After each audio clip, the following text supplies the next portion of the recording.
of my job in my field of medicine, which is integrative and lifestyle medicine particularly, I get to counsel a lot of young adults, a lot of teenagers, a lot of, you know, girls and boys in their early 20s and 30s who are in relationships, have been out of relationships, are in sexual relationships, have multiple partners, have been with multiple partners, have 2 times before, have 3 times before. All these cases over the years, I mean, they go into hundreds and hundreds of people. And there's one commonality that I want to discuss today, because a very common question that I get from both girls and boys, or young men and young women. Sometimes a marriage doesn't work out, you go through a divorce, so you're going to be with a new partner. And then there comes this point where you talk to your partner, or you talk to your current partner about your past. A lot of people keep asking me, Luke, should I be talking about how many men I slept with, how many women I slept with? Should I be talking about my sexual experiences when I was in different relationships? Now, there are many ways of looking at this, and the whole point of this video is not to preach to you, it's for you to make your own decision based on what I'm about to tell you. Because there is no right or wrong. I know some relationships where they're so honest and the couples are so matured that they can deal with the truth.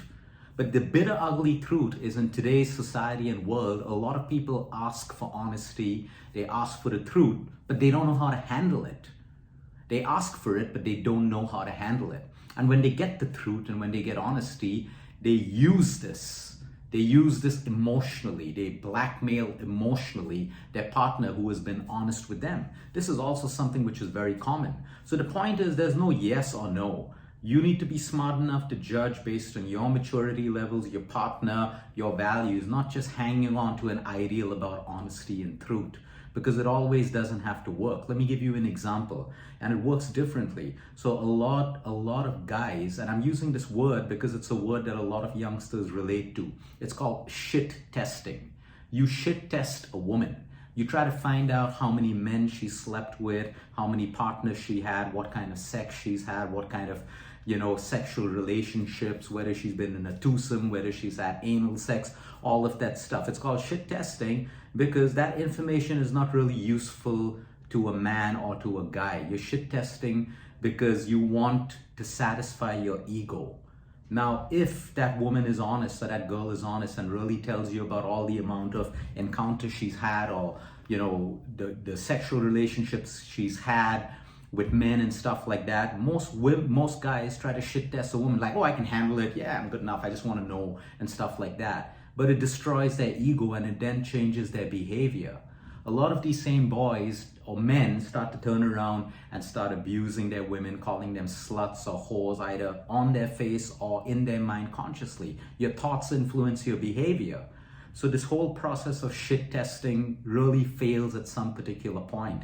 The question that I want to ask you is that information useful for you? Is it going to change your life in any way? Is it going to improve your relationship?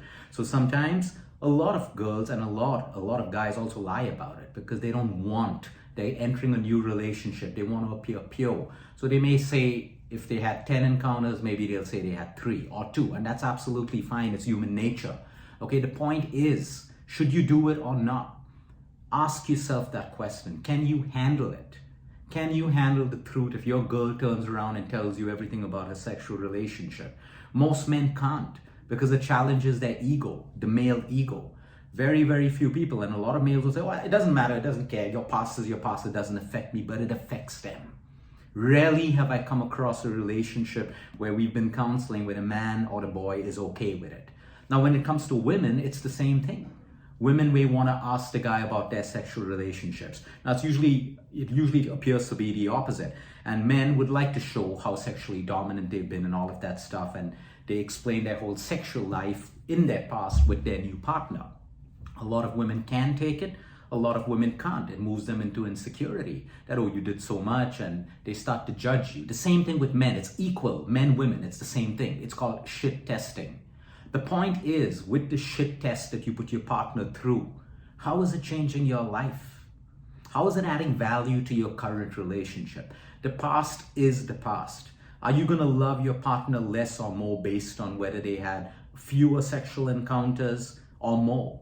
It doesn't make a difference. You see, the human mind is fragile. Today, a lot of people hide behind this whole thing. The human mind, what you put in it, okay, is making new thought patterns, is making new belief systems, mindsets. You will unconsciously or consciously start to judge your partner because there is no one enlightened out there who can handle this kind of information. Very mature people can. I've counseled young men who have fallen in love with prostitutes and married them, okay? And they know about the past. The woman wants to share the past, wants to whatever, so they start off on a clean note. There's a certain level of maturity required for that. But the point is, before you get into shit testing your partner, I wish there was a better word, but like I said, I want to use the word that most people are familiar with. Think about it. Is it to satisfy your ego? If your woman says, "Oh no, you're the best in bed. I've never had a partner like you, and you're just, you're just the second person or the third person," that's going to elevate your ego. How good is that really going to make you feel for a long time? Is that information even necessary? Or what if the girl is truly honest with you, or the guy is truly honest with you and says, "Yes, I've had multiple relationships. I've had a twosome. I've experimented with this and that." How is that information helping you understand your partner better? You're at a stage of acceptance in this relationship.